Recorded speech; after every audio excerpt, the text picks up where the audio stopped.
Mata dia kan. Assalamualaikum geng, welcome back to my channel. Selamat kembali lagi kalian ke channel aku, Edi Zainuri TV. Dan seperti biasa geng, aku akan mendoakan kalian yang menonton video-video aku, subscriber aku sentiasa dalam keadaan yang sehat, aman, amin. Dan geng, jangan lupa juga untuk kalian yang baru di YouTube ataupun yang baru di channel aku, ditolong geng subscribe. Sebab apa? Subscribe itu gratis. Like, share video-video aku, dan yang paling penting geng, tekan tombol loncengnya untuk menonton video-video terbaru aku. Like, comment, and subscribe. Okey geng, hari ini seperti biasanya aku akan mereact satu video yang mana ada request daripada sahabat kita nak aku react video berjudul 5 Fakta Garuda Pancasila. Apa faktanya? Garuda, yang tu Garuda ni adalah lambang untuk Indonesia lah kan. Lambang untuk, orang cakap apa? Logo lambang untuk Pancasila Indonesia ni kan. So aku tak tahu apa fakta tentang Garuda ni. Untuk tahu, yuk nonton aku react. Yuk geng.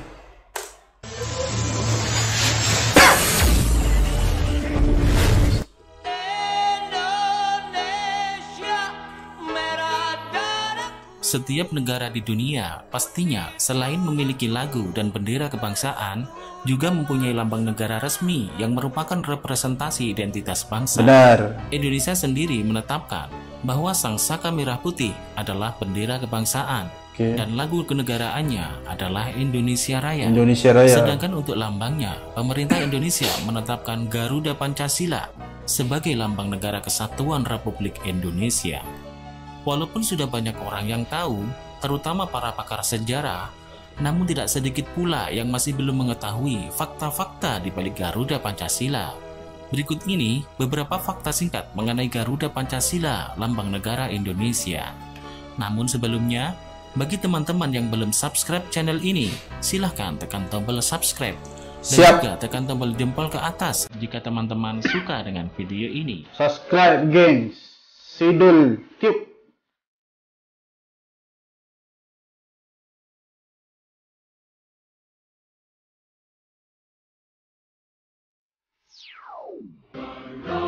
Kenapa burung Garuda? Mengapa Garuda dijadikan lambang negara Indonesia? Mengapa bukan burung yang lain saja? Misalnya burung cendrawasih, burung Raja Wali, atau burung yang lainnya. Burung elang. Sebelumnya, mari kita telisik terlebih dahulu cerita tentang burung Garuda ini yang erat kaitannya dengan kepercayaan nenek moyang Indonesia zaman kuno.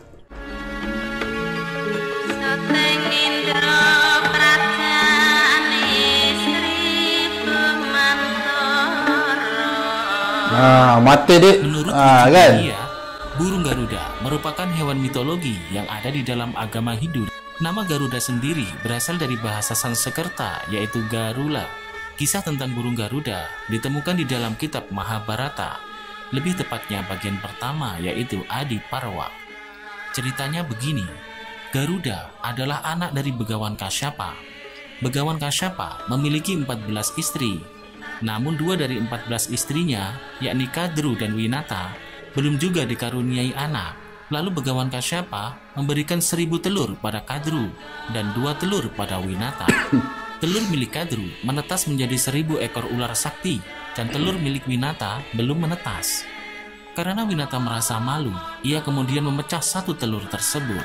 Dan apakah yang keluar dari telur tersebut? Ternyata yang keluar dari telur tersebut adalah seekor burung kecil yang belum sempurna bentuknya dan juga cacat tak berkaki. Kemudian burung ini diberi nama Anaruh.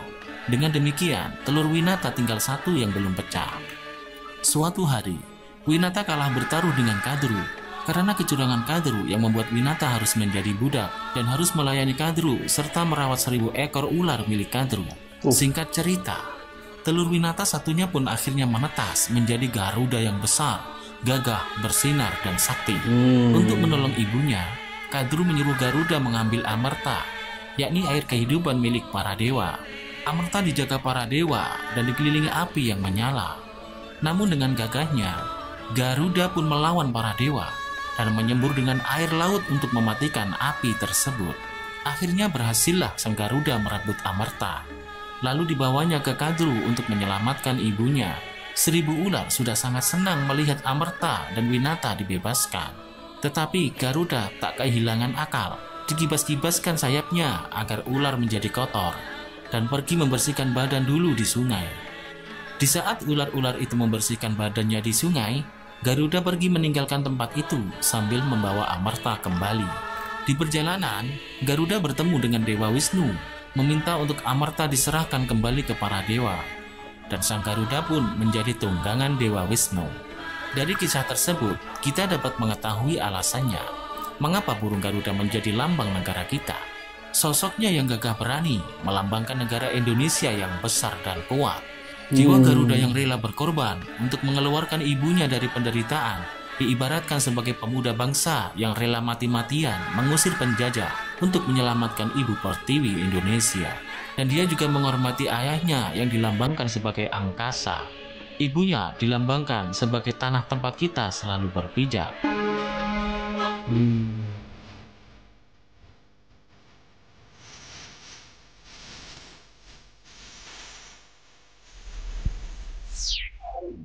Berkibarlah bendera negeriku, berkibarlah engkau di dadaku.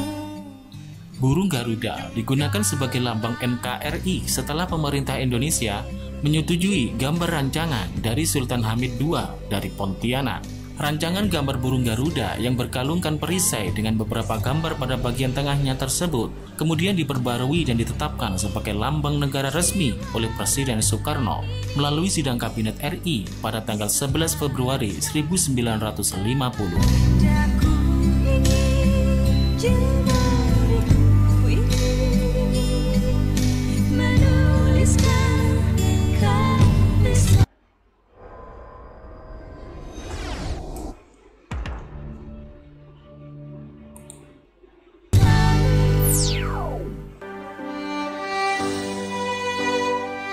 Voting. Setelah merdeka, diadakan semacam sayembara untuk membuat lambang NKRI. Dari sayembara ini akan dipilih lambang yang terbaik. Pada tanggal 10 Januari 1950, dibentuklah Panitia Lencana Negara yang bertugas menyeleksi dan mempertimbangkan segala aspek dalam pemilihan lambang negara ini. Ada 2 rancangan lambang negara, yaitu karangan dari Sultan Hamid II dan M. Yamin. Setelah melalui serangkaian proses, akhirnya rancangan dari Sultan Hamid II yang terpilih, karena gambar dari M. Yamin menyertakan sinar-sinar matahari yang merupakan representasi dari Jepang.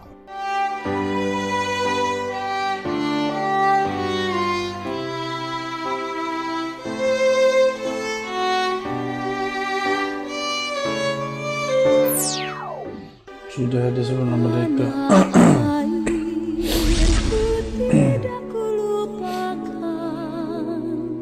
Jika mengatakan bahwa Sultan Hamid II adalah perancang bentuk dan desain Garuda Pancasila pertama, maka hal itu dapat direvisi terlebih dahulu. Sekejap, geng.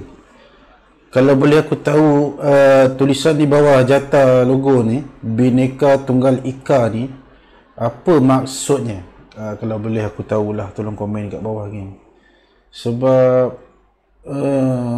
aku tak faham lah Bhinneka tu apa. Tolong, geng. Karena jauh sebelum era kemerdekaan, ada kerajaan di tanah air yang memiliki lambang menyerupai Garuda Pancasila seperti sekarang ini, yaitu Kerajaan Samudra Pasai di Aceh. Memang secara keseluruhan, lambang Kerajaan Samudra Pasai dan Garuda Pancasila tidak sama. Akan tetapi, jika dilihat secara sekilas, mulai dari bentangan sayap, kepala yang menoleh ke kanan, kaki yang mencengkeram pita, sampai dengan perisai di dada yang terbagi 5, juga ada pada lambang Kerajaan Samudra Pasai. Selain Kerajaan Samudra Pasai, Ada beberapa kerajaan lain di tanah air yang juga menggunakan lambang burung Garuda, seperti Kerajaan Mataram kuno, Mataram. namanya Garuda Muka. Kerajaan Kedah, namanya Garuda Garagasi. Kerajaan Sumatera, dan Kerajaan Sintang Kalimantan.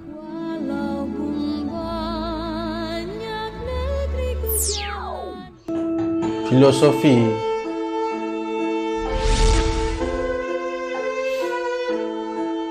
Secara umum, total jumlah bulu pada Garuda Pancasila melambangkan hari proklamasi kemerdekaan Indonesia, yaitu 17 helai di masing-masing sayap, 8 helai di ekor, 19 helai di bagian bawah perisai, dan 45 helai di leher. Pita berwarna putih bertuliskan Bhinneka Tunggal Ika melambangkan kesucian dan kerukunan. Paruh dan cakar melambangkan kekuatan bangsa. Warna emas melambangkan kejayaan atau keagungan. Perisai melambangkan pertahanan. Warna merah putih pada perisai melambangkan bendera kebangsaan, sedangkan hitam melambangkan titik pusat garis khatulistiwa. Pancasila diambil dari bahasa Sanskerta, yaitu panca berarti 5 dan sila adalah prinsip. Sedangkan Bhinneka Tunggal Ika merupakan salah satu kutipan dari kitab Kakawin Sutta Soma karya Mpu Tantular, yaitu Bhinneka adalah ragam atau berbeda-beda, tunggal adalah satu, dan ika adalah itu. Kepala menoleh ke kanan karena sebelah kanan selalu diidentikan dengan kebajikan dan adat ketimuran yang santun serta terpuji. Jambul dan beberapa bulu pada bagian kepala pada dasarnya tidak memiliki artian khusus, karena ditambahkannya hal itu oleh Presiden Soekarno agar tidak sama dengan lambang Amerika Serikat. Membaca fakta sejarah mengenai Garuda Pancasila tak cuma sekedar menambah pengetahuan, tapi juga bisa mengembalikan rasa nasionalisme yang mungkin sudah mulai memudar. Okey geng, itulah dia antara 5 fakta tentang Garuda Pancasila. Okey, jadi kesemua logo tu termasuk bulu, sayap, warna, semua mempunyai maksudnya. Kan? Maksud dalam kata kenegaraan tu sendirilah kan. Okey, aku baru tahu. Dan itulah rupanya kenapa Garuda dipilih sebagai logo atau lambang Pancasila tu. Kira senang kata Garuda ni mempunyai lambang macam kemegahan, kekuatan. Macam tu kan. Semua negara ada lambang logonya yang dipilih masing-masing. Jadi Indonesia lambangnya Garuda, melambangkan kekuatan orang cakap apa lah. Itulah kan lambang kekuatan negara tu kan. Okey, faham. Cuma itulah tadi tu dia ada terangkan tadi tentang Tunggal Ika tadi, tapi aku tak berapa nak faham lah. Kalau kalian boleh bantu aku komen kat bawah ni apa maksud tulisan tadi tu, apa tadi tu Tunggal Ika apa tadi, aku tak ingat kan. Tolong geng, santuy. Ikan kontol. Kenapa? Okey geng, terima kasih sudah nonton video aku daripada awal sampai habis. Terima kasih banget. Kalian yang belum subscribe, tolong geng subscribe. Sebab apa? Gratis saja geng. Kita jumpa aku dekat next video aku, okey? Assalamualaikum.